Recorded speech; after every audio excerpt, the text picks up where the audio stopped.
आज मृदु मृदु हंसी कोई कालो शशि जब जमुना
পরীক্ষা এদিকে বর্ষাহারা হয় গোপীগণ মনে মনে ভাবছে একই হলো আমাদের লজ্জা বসত তারা কণ্ঠ পর্যটে দাঁড়িয়ে লক্ষ্য করছে যে তাদের বসন্তগুলি চুড়ে দেন এক গোপীর প্রতি অন্য গোপী লক্ষ্য করে বলছে আমরা কি করে ঘরে যাবো বন্যা নেই এই অবস্থা আমরা কি করে ঘরে যাবো তখন একটি গোপী বলছে ওই দেখ দেখ ওই গদপুর ডালে আমাদেরই বসন্ত ওই নন্দনন্দন শ্রীকৃষ্ণ হরণ করেছে কিন্তু অষ্টসখীর মধ্যে ললিতা সখী একটু বেশি পকড়া ললিতা সখী বলছে এই তোরা শোন তোরা এক কাজ কর তোরা তো গোবিন্দের কাছে বসন চাইতে পারবি না আমি বসন চেয়ে নিচ্ছে দেখ তোরা বস এখানে তোরা জলের মধ্যে দাঁড়িয়ে থাক আর ওখান থেকে কিন্তু ললিতা রাগ দিচ্ছে হরি গোবিন্দ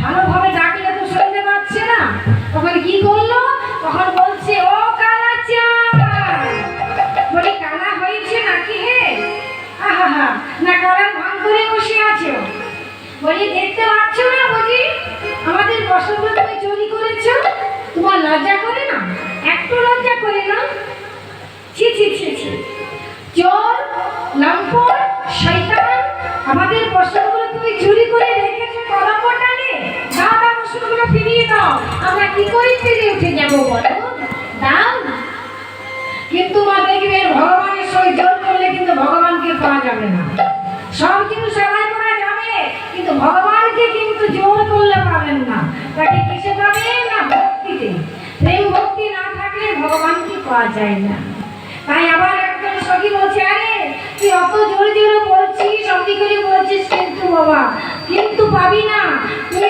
তাকে ভক্তি ভাবে ডাক অন্তর থেকে ডাক দেখ আমাদের বসন্তগুলো সব ফিরিয়ে দেবে তখন রাজগোপীরা কি করছেন সবাই জোড়হাত করে বলছে ওহে বসন্ত দাও হে বড়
এই কথা শুনে গোবিন্দমাল বলছেন, আমি তো বসন হরণ করি নাই, সব বসনে পদকুটালে রেখে দিয়েছি, তোমরা একে একে তুই উঠে এসো আর আপন আপন বসন চেনে নাও।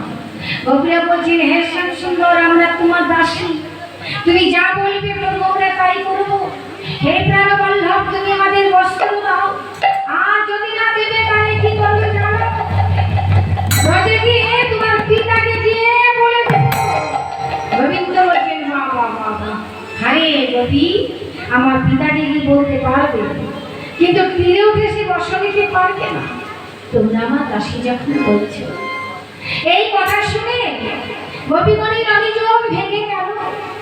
গোপীরা প্রেমে ডগমগ হয়ে আপন ভুলে লজ্জা দেহ আত্মা মন বুদ্ধি সব গোবিন্দ পদে আত্মসমর্পণ করে কেঁদে কেঁদে কেঁদে উঠে এলেন। তাদের নিজের নিজের বর্ষ নিয়ে ঠাকুরকে বলছে, হে ঠাকুর, আমাদের বহুদিনের মনে আশা আছে, এই আশা পূর্ণ করো ঠাকুর, এই আশা পূর্ণ করো। তখন গোবিন্দ বলছে, তোমাদের মনের আশা কি করে পূর্ণ হবে? তোমরা নাগ্নাবস্থার সূর্য তবে সেই যমুনার কাছে অপরাধ করেছ, তাই তোমরা তার কাছে ক্ষমা ভিক্ষা চেয়ে আর তোমরা সূর্যদেবের আরাধনা করো। তখন গোবিন্দের কথা মতো সূর্যদেবের আরাধনা করলে। ওম জবা কুসুম সংকাশমি কাশ্যমি প্রেম মহাদুতি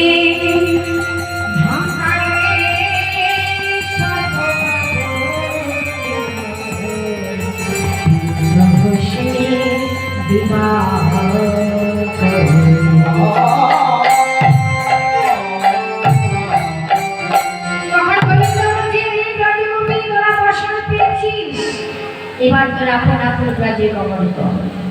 ব্রজগোপীরা রেগে বলছেন, হে ঠাকুর, মায়ের কাছে বর পেয়েছি, সূর্যদেবীর আরাধনা করেছি শুধু বসন নেওয়ার জন্য, আর এই ব্রজে গমন করবার জন্য তোমার কাছে আসেনি। এই নাও তোমার বসন। ও হে সুরধুরী, ও হে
যোগ মায়ার প্রভাবে ষড়ঋতু একত্রিত হয়ে গগনে শারদচন্দ্র উদয় হয়েছে।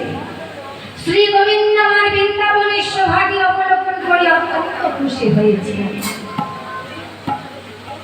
বৃন্দাবনের সৌভাগ্য দর্শন করে অত্যন্ত খুশি হয়েছে। মন্দ মন্দ পবন বইছে, গোবিন্দ দাস পদকর্তার পদে তারা বর্ণনা করছে। আজি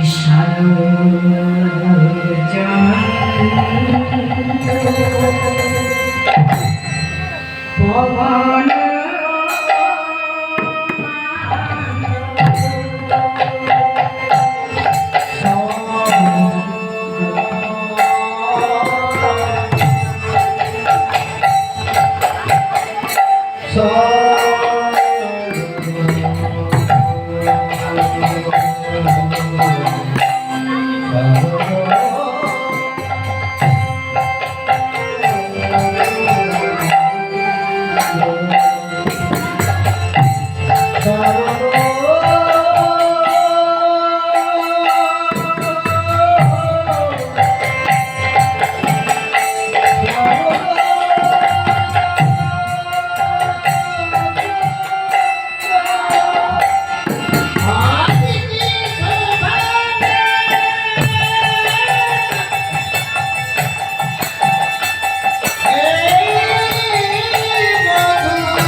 Bye.